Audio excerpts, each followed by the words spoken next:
Welcome to the Real Estate Real Success Spotlight Series. Today, I'm excited to feature Eli Chi from Century 21 Energy Realty in Fort St. John, BC.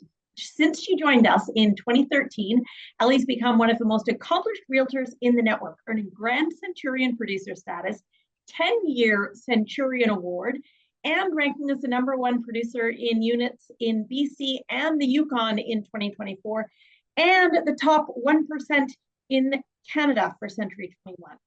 Eli is here to talk to us about her success and her passion for real estate. Thank you for being with us. Thank you so much for having me. That is quite a list that we have of you and all the things that you've accomplished in your career.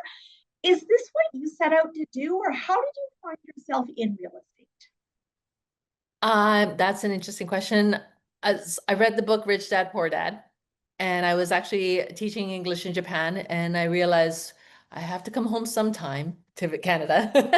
And well, yeah, I like real estate. Okay, so let's see. And so I became an assistant for 5 years for a marketing and sales company. And then they all encouraged me to get my license. And then I said, okay, but it was, my mom was facing retirement. She was turning 65 and she wanted to retire. And she freaked out on me. She said, I don't know how I'm going to retire in Vancouver earning $800 OAS and CPP. I can't retire. And I said, I gotta step it up. And so I had come up here for purchasing an investment property in Dawson Creek. So when I came up, I drove around like, wow, you can really feel the money. The rents are just as high as Vancouver's, but the prices are about half or a quarter. So yeah, so I decided to make my move, and I became a buyer's agent for another realtor here in Fort St. John. And then after a couple of years, he decided to move on, and then I just stayed, and so I just kept going. And I didn't really have the plan or initial goal of of like being the #1 realtor, but I wanted to just take care of my mom. Of course. Now, you're not originally from there, but you found yourself in Fort St. John. What are some of the challenges and opportunities about a smaller market like that?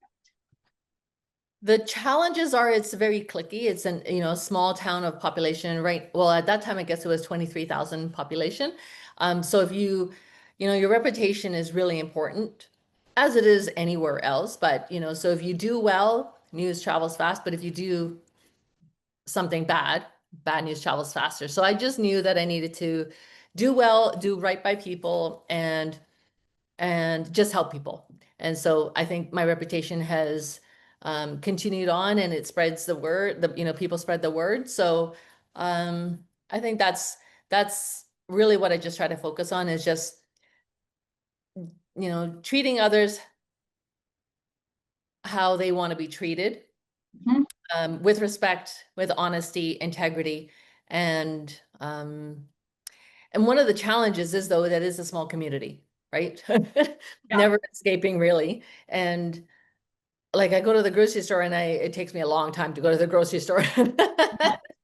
Right. But the people here are so fabulous. And I still remember one of my very first clients, we went Saskatoon berry picking, and then the very next day they baked me a pie. Like, the people here are so amazing, and we're still friends till this day. That was like 12 years ago. So wow, they're amazing. I love the people here. It must have been hard moving to a new community where you didn't really know anyone, but having to have a business based on relationships. How did you develop that network once you were new in Fort St. John? How did I develop the network? Well, I was a buyer's agent for another realtor. And because of my 5 years experience working in pre-sale marketing, selling condos and townhomes in the Lower Mainland, so they actually put me onto a new 51 unit project that they were selling. And so I just gave it my all. And I was the person that did the open houses 4 days a week. I did all the contracts. I was the face, basically, of it. I just did all, like, I don't want to say I did all the work, but like, I wanted to just work, and I wanted to help. the team, and that was my contribution because the other agents knew, or, you know, some were born and raised here, they knew everybody. And so we just did it as a partnership. And I think then my reputation just grew from there, because when you sell two, it ended up being two buildings that were 51 units. And then, you know, then you just build your name and your reputation and your brand, and, you know, now it just continues on. And it just snowballed from there. Yeah. What do the milestones of #1 producer, Grand CENTURION Producer, what do those awards and what does that recognition do for both you and your career? I never thought that I would be like #1 realtor in the province, especially coming from a small little town. That is huge. I never set my focus on being #1. I just set my focus on helping as many people as possible. When I was younger, my mom was faced with challenges, you know, with her house, and a realtor would just go door knocking, and he gave my mom a little piece of advice. He never got paid. We never ended up selling that house, and we still have that house till today. But he just gave advice and gave freely of his information and knowledge.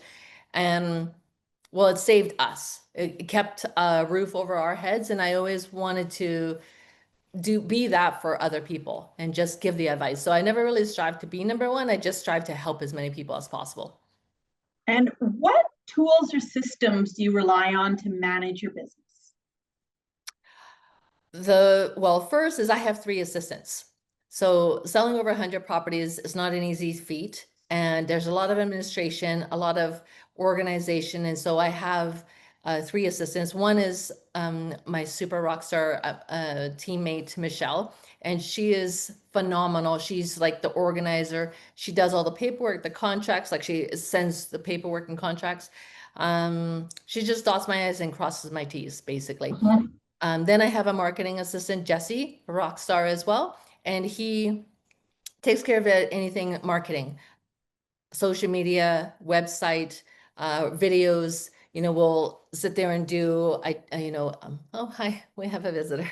Hi.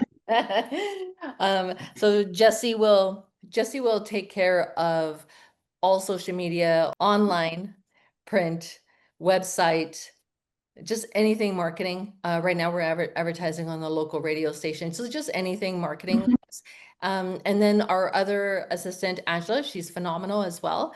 And she takes care of everything else that just to help me. So everything from putting signs in the ground to photography to running around getting keys and gifts. And so she, you know, really takes a team effort, because when I look at any successful business, you have a sales and a marketing team and administration. So that really is the fundamental for any business. And you can't have, you know, the CEO running around putting signs in the ground, right? Because then everybody is a specialist in their field, in their area of expertise. And then that, which then gives me the time to do what I need to do, which is be in front of people, show homes, and on the phone. Yes. What advice would you give to a new realtor? I would say get coaching. I have a real estate coach with Richard Robbins. He's amazing. The whole network is amazing. And that was really when I think my career changed. I've been with coaching since 2015 with Richard Robbins. And ever since then, I've been the #1 realtor in the Fort St. John area. And then, of course, like when you hang around with the top 1% from across the country, then you're going to be in the top 1%. So, you know, get coaching, because they put a plan into place, because that was around the time when the other realtor, the agent that I was a buyer's agent for, that's when he decided to move on. And so I realized I need a system, I need a path, I need to figure out what I'm doing. And so Richard Robbins and his network helped me out with that. Great.